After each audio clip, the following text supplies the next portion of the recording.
ये कहानी एक राजा विक्रम और उनकी पुत्री राजकुमारी की है। राजा विक्रम बहुत ही नेक दिल थे और बहुत ही ईमानदार और नेकी पे चलने वाले थे। राजा विक्रम गांव के सभी किसान के साथ बहुत ही अच्छी तरह से पेश आते थे। एक दिन की बात है, सूरज ढलने से कुछ ही पहले की बात है, जब महाराज की तबीयत अचानक बिगड़ गई और उन्होंने अपने अंतिम श्वास लेकर इस नश्वर संसार को अलविदा कह दिया। ऐसे ही समय बीतता है। फिर एक दिन वीरनगर राज्य में खुशियों का माहौल छाया था। राजकुमारी चंद्रलेखा आज राज्य के परंपराओं के अनुसार राज सिंहासन पर प्रतिष्ठित की गई। उनके चेहरे पर गुलाब जैसी नरमी थी और आंखों में सच्चाई की चमक, जैसे वो जन्म से ही भलाई और प्रेम का प्रतीक हो।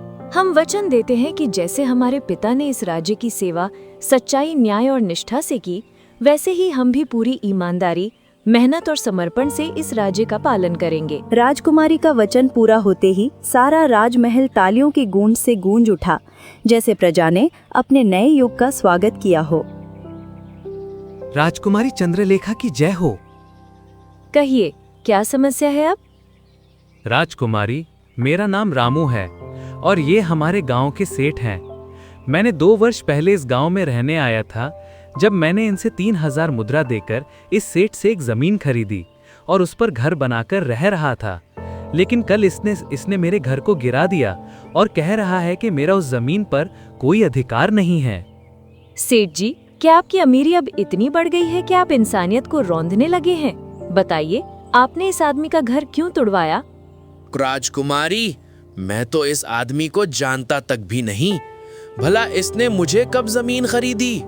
अरे, मेरी उस जमीन पर मैं पिछले 2 साल से नहीं गया था और अब जाकर मैंने उसे देखा तो इसने उस पर अपना घर बनाया हुआ था। इसलिए मैंने उसका घर तुड़वा दिया। यह उस बात का दावा तो कर रहा है। राजकुमारी, ये सेठ झूठ बोल रहा है। मैं एक गरीब आदमी हूँ, मैं इसका कुछ नहीं बिगाड़ सकता हूँ। ये उस बात का फायदा उठा रहा है। यदि आपने उसे जमीन वास्तव में आपने खरीदी है तो इसके लिखित प्रमाण प्रस्तुत करें।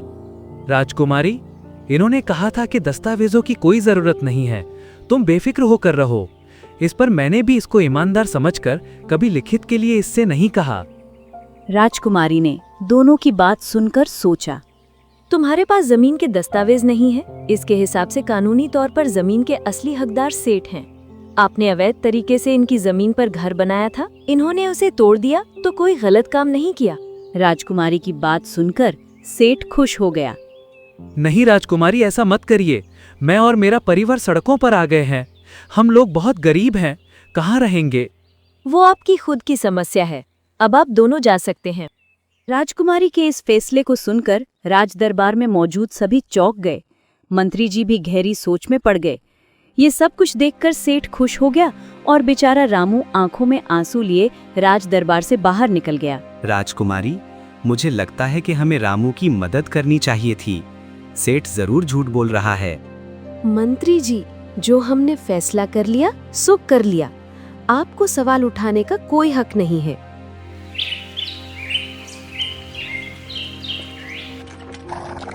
अगले दिन राजकुमारी राज्य के बाजार में सैर करने निकली। राजकुमारी बाजार को देख ही रही थी, तभी राजकुमारी की नजर एक गरीब सब्जी वाले पर गई, जो अपने सामने थोड़े से बैगन रखे हुए बैठा था। इतने बड़े बाजार में आप इतनी सी सब्जी लेकर क्यों बैठे हैं? राजकुमारी, मैं एक गरीब आदमी हूँ। मेरे पास इतना धन नहीं है कि मैं ज्यादा सब्जी खरीद सकूं। इसलिए थोड़े से बैगन ले लेता हूँ और इनको बेचकर किसी तरह से अपना घर चलाता हूँ। उस सब्जी वाले की बात सुनकर राजकुमारी गुस्से से गूंज उठी। सिपाहियों, इस गरीब की दुकान यहाँ से अभी हटा दी जाए। राजकुमारी, ये आप क्या कह रही हैं? हमें हमारा राज्य साफ सुथरा और खूबसूरत चाहिए। अगर कोई दूसरे राज्य से यहाँ आएगा तो हमारे राज्य के बारे में क्या कहेगा कि राजकुमारी के राज्य में कितनी गरीबी छाई हुई है। राजकुमारी, तो हमारा क्या होगा? मैं मेरे परिवार का पालन पोषण कैसे करूँगा? वो आपकी समस्या है, लेकिन आगे से हमारे राज्य में कोई भी गरीब इस तरह से छोटी दुकान लगाकर हमारे बाजारों की शोभा खराब नहीं करेगा। सिपाहियों, तुमने सुना नहीं? ये दुकान अभी हटा दी जाए और इस तरह से बाजार में जितनी भी दुकानें लगी हैं सभी को हटा दिया जाए। सिपाहियों ने सभी छोटी दुकानें हटा डाली। ये देखकर बड़ी दुकानों वाले व्यापारी बहुत खुश हुए, लेकिन बेचारे छोटी दुकानदार बहुत परेशान हुए। राजकुमारी ने आगे भी यह फरमान जारी रखा। पूरे राज्य में अब गरीब व्यापारियों की भूखे मरने की नौबत आ गई थी। दरबार में सभी दरबारी चिंतित दिखाई दे रहे थे। राजकुमारी, आपके आदेशों की वजह से राज्य में शोर मचा हुआ है। प्रजा में गरीब लोग बहुत परेशान हैं। सभी ने महल के बाहर शोर मचा रखा है। सिपाहियों, बाहर जाकर जितने लोग शोर मचा रहे हैं उन्हें मार मार के भगा दो। राजकुमारी का गुस्सा देख मंत्री इसके आगे कुछ न बोल सका। सिपाहियों ने महल के बाहर जमा सभी गरीब लोगों को मार मारना शुरू कर दिया। इतनी अत्याचारी राजकुमारी आज तक मैंने किसी राज्य में नहीं देखी। भगवान तुमसे हम पर हो रहे जुर्म का हिसाब जरूर लेगा। इसी राज्य का एक नौजवान महेश पेड़ के नीचे खड़ा था। कहाँ रह गई रुक्मणी? अभी तक आई क्यों नहीं? वो अपने आप से बातें कर ही रहा था कि तभी एक लड़की ने पीछे से उसकी आंखों पर हाथ रख लिया। आ गए तुम? इतनी देर कैसे लग गई? अरे, आज पता नहीं पिताजी बिनू काका से क्या बातें कर रहे थे, उठने का नाम ही नहीं ले रहे थे। जैसे ही वो उठे मैं फौरन चली आई। तभी पीछे से आवाज आई, रुक्मणी। अरे पिताजी! तुम्हारी हिम्मत! पिताजी, मैं आपको सब बताने ही वाली थी। मेरा आपको धोखा देने का कोई इरादा नहीं था। इसके बारे में बिनू काका ने सब बता दिया है। एक गरीब कुम्हार है जो बाजार में मिट्टी के बर्तन बनाता है, और तुम मेरी बेटी हो, सेठ सोनी की बेटी हो। तुमको शर्म नहीं आई ऐसे लड़के को पसंद करने में? हाँ, जो तुम्हारे आगे कुछ नहीं है। पिताजी, मैं महेश से बहुत प्यार करती हूँ। प्यार अमीरी गरीबी नहीं देखता। चुप हो जाओ, नहीं तो अगर मेरी बेटी के आसपास भी नजर आए तो तुम्हारे हाथ पैर तड़वा दूंगा। आहा! ऐसा कहकर महेश को टोकर मारी और रुक्मणी को लेकर वहां से चले गए। अगले दिन महेश राज दरबार में हाजिर हुआ और राजकुमारी को सारी बात बताई। मैंने आपकी बात सुन ली। अब हम उस लड़के के पिता से भी बात कर लेने दो। राजकुमारी ने तुरंत रुक्मणी के पिता यानी सोनी सेठ को भी बुलवा लिया। राजकुमारी, बताइए, अगर ये महेश अच्छा व्यापारी होता तो मैं मेरी बेटी रुक्मणी की शादी इससे जरूर करवा देता, लेकिन ये मेरी दौलत के पीछे है, इसलिए मेरी बेटी को फंसाना चाहता है। मैं गरीब हूँ तो इसमें मेरी क्या गलती है राजकुमारी?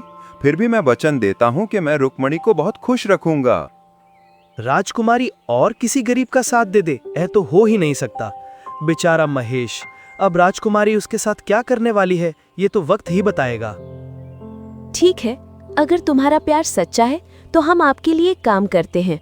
ऐसा कहकर राजकुमारी ने मंत्री को कहा, मंत्री जी, महेश को हमारी तरफ से एक किराने की दुकान बना दी जाए, और हाँ, उस दुकान में किराने का हर एक सामान होना चाहिए, और उस दुकान को महेश चलाएगा और उसे मिले पैसों से अच्छा जीवन शुरू करेगा। ये सुनकर महेश खुश हो गया। राजकुमारी, आपका बहुत बहुत शुक्रिया। राजकुमारी के इस फैसले से सुनकर मंत्री और दरबार में मौजूद सभी दरबारी हैरान रह गए। आज ना जाने क्यों राजकुमार ने इतनी दरियादिली दिखाई। विश्वास ही नहीं होता उन्होंने एक गरीब की सहायता की।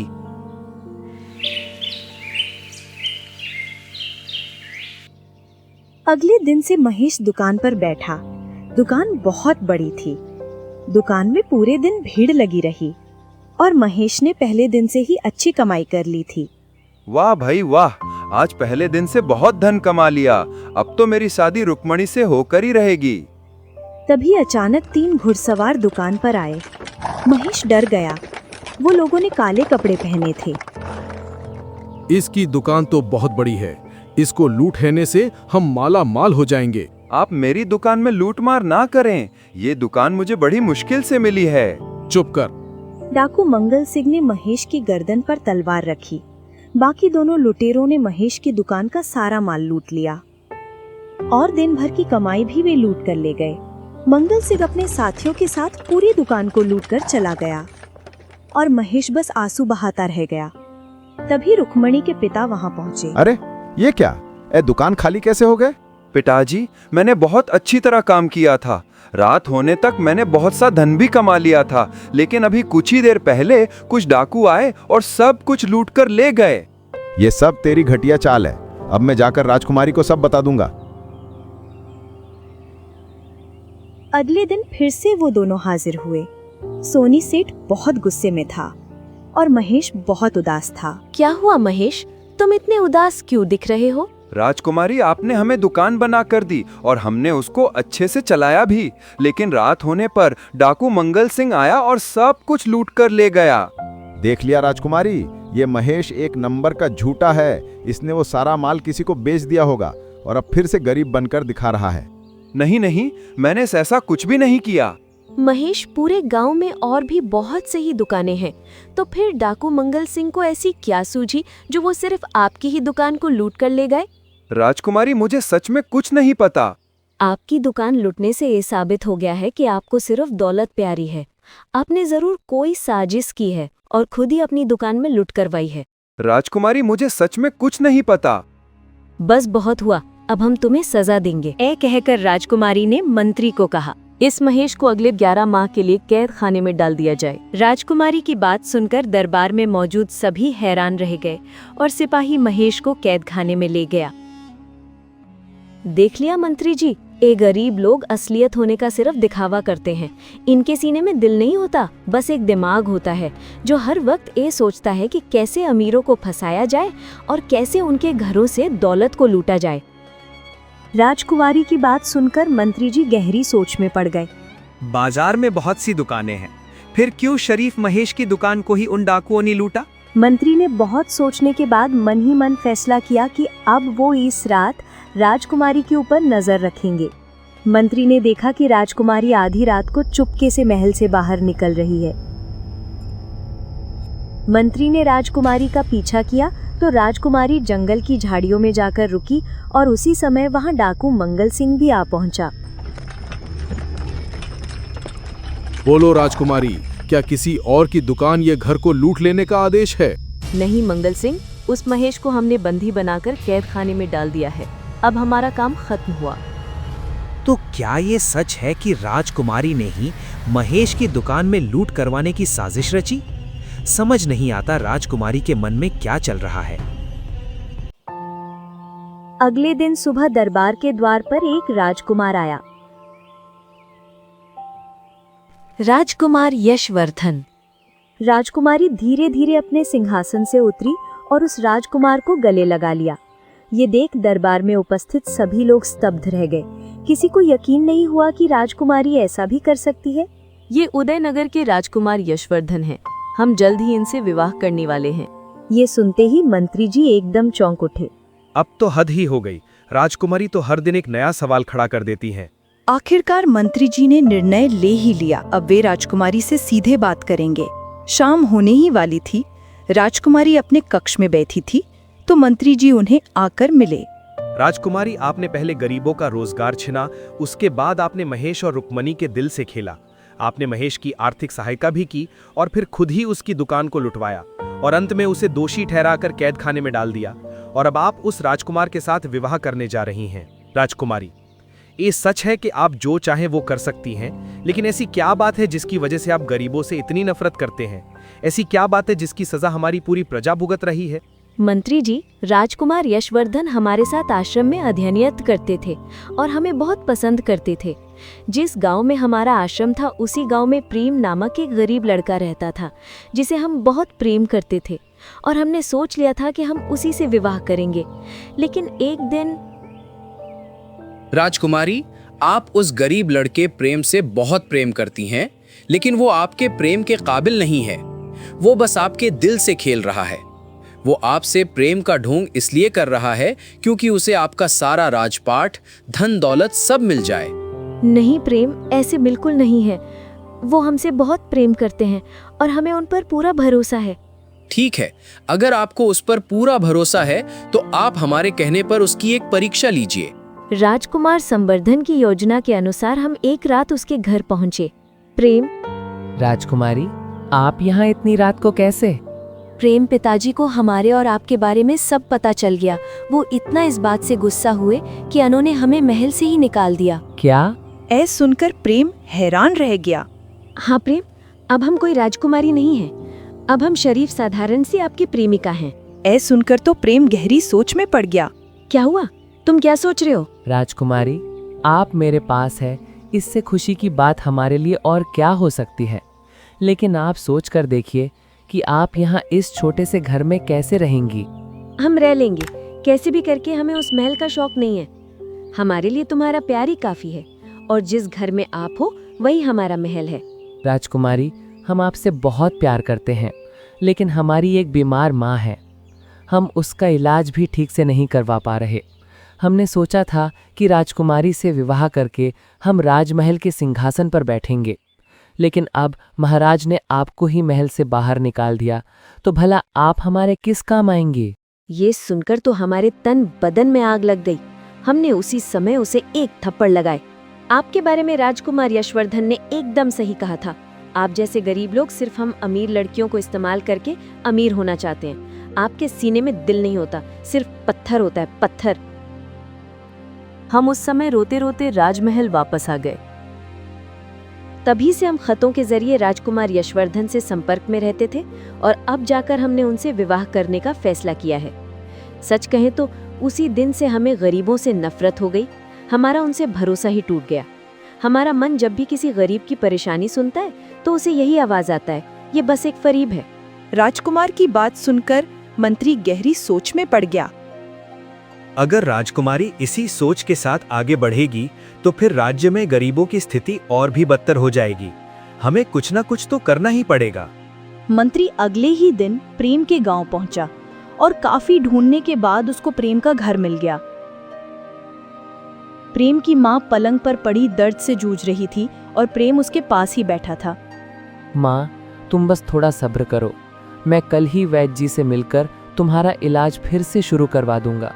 प्रेम ने मंत्री जी को सामने देखा तो उनसे सवाल किया, आप कौन हैं और मेरा नाम कैसे जानते हैं? मैं पड़ोसी राज्य का मंत्री हूँ। मुझे तुमसे कुछ जरूरी बात करनी है, राजकुमारी चंद्रलेखा के बारे में। और मंत्री ने शुरू से लेके अब तक की सारी कहानी प्रेम को बता डाली, जिसे सुनकर प्रेम उनकी आंखों में इस तरह देखने लगा जैसे उसके सीने में कोई बड़ा राज दफन हो। अगले दिन राजकुमारी का विवाह समारंभ था। वो दोनों सिंहासन पर बैठे थे और बहुत खुश थे। राजकुमारी, फेरों का समय हो गया। ये सुनकर राजकुमारी ने मुस्कुराते हुए यशवर्धन के सामने देखा और अपनी जगह से उठने वाली थी कि तभी राजकुमारी, हमें आपसे कुछ कहना है। सभी ने देखा कि मंत्री अपने साथ प्रेम और उसकी माँ को लेकर दरबार में हाजिर हुआ। ये देखकर राजकुमारी क्रोधित हो उठी। प्रेम, तुम हमारे विवाह के दिन हमारे सामने आकर तुमने बहुत बड़ी गलती की है। अब हम तुम्हें तुम्हारे गुनाह की सजा जरूर देकर रहेंगे। नहीं राजकुमारी, प्रेम को हम लेकर आए हैं और इस राज्य का मंत्री होने की नाते हम आपसे कामना करते हैं कि आप प्रेम की बात सुनिए। मैं ये सुनकर राजकुमारी प्रेम के तरफ देखने लगी। राजकुमारी, हमने आपसे सच्चा प्रेम किया था और अभी भी करते हैं। हमारी नज़र कभी आपके राजपाट या आपके सिंहासन पर नहीं थी। हमारे इसी प्रेम को किसी की नज़र लग गई। राजकुमार यशवर्धन। एक दिन राजकुमार यशवर्धन हमसे मिलने आए। प्रेम, अब समय आ गया है कि राजकुमारी और अपनी माँ में से किसी एक को चुन लो। आप क्या कह रहे हैं राजकुमार? हम जो कह रहे हैं बिल्कुल सही कह रहे हैं सिपाहियों। तभी दो सिपाही वहां आए और उन्होंने प्रेम की माँ को पकड़ लिया। अरे माँ, हम तुम्हारी माँ को अपने साथ लेकर जा रहे हैं। इनको जिंदा वापस चाहते हो तो जो हम कहें वही करना। अगर ऐसा नहीं किया तो राजकुमारी तो तुम्हें मिल जाएगी, लेकिन तुम्हारी माँ तुम्हें जिंदा वापस नहीं मिलेगी। हम बेबस थे। राजकुमार यशवर्धन ने जो आपको कहा, आपने हमसे वहीं आकर कहा और हमने माँ को खोने के डर से वही सब बोला जो हमें राजकुमार यशवर्धन ने बताया था। उसके कई दिन बाद यशवर्धन ने हमें वापस दी, लेकिन तब तक बहुत देर हो चुकी थी। हमारे अंदर हिम्मत नहीं थी कि आपको आकर सब बताएं। लेकिन जब मंत्री जी ने बताया कि हमारी वजह से आपको गरीबों से नफरत हो गई है, तो हमसे रहा नहीं गया। नहीं, ये झूठ बोल रहा है। ये सुनकर राजकुमारी की आंखों में से आंसू निकल पड़े। प्रेम, और वो जाकर प्रेम के गले लग गई। राजकुमार यशवर्धन को हमारे साथ फरेब करने के जुर्म में कैद खाने में डाल दिया जाए। नहीं राजकुमारी, ये आप ठीक नहीं कर रही। आपको हमसे विवाह करना ही होगा। हम विवाह करेंगे और आज ही करेंगे। राजकुमार ने उसी समय प्रेम से विवाह कर लिया और यशवर्धन को कैद खाने में डाल दिया गया।